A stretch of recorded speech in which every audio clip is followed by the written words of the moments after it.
សួស្តីពុកម៉ែបងប្អូនប្រិយមិត្តជាទីគោរពសូមស្វាគមន៍មកកាន់ Channel ឆ្នោតផ្សងសំណាងរបស់ Admin ថ្ងៃនេះ Admin មានលេខតម្រុយល្អៗរបស់ឆ្នោតយួនសម្រាប់យកមកចែកជូនពុកម៉ែបងប្អូននៅថ្ងៃទី13 ខែ 12 ឆ្នាំ 2025 នេះដូចនេះ Admin មិនចង់ចាយពេលវេលារបស់ពុកម៉ែបងប្អូនយូរតោះយើងមកតាមដានលេខតម្រុយឆ្នោតរបស់យើងទាំងអស់គ្នា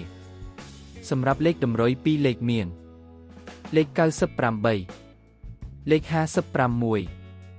និងចុងក្រោយលេខ72សម្រាប់លេខតម្រុយអូស2លេខមានលេខតម្រុយទី1អូស90និងលេខតម្រុយចុងក្រោយអូស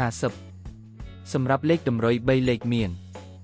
558គុណនិង270គុណសម្រាប់លេខតម្រុយថ្ងៃនេះ Admin សូមជូនពរឲ្យពុកម៉ែបងប្អូននិងប្រិយមិត្តទាំងឡាយជួបតែសំណាងល្អទាំងអស់គ្នាហេងមានលាភមានជ័យ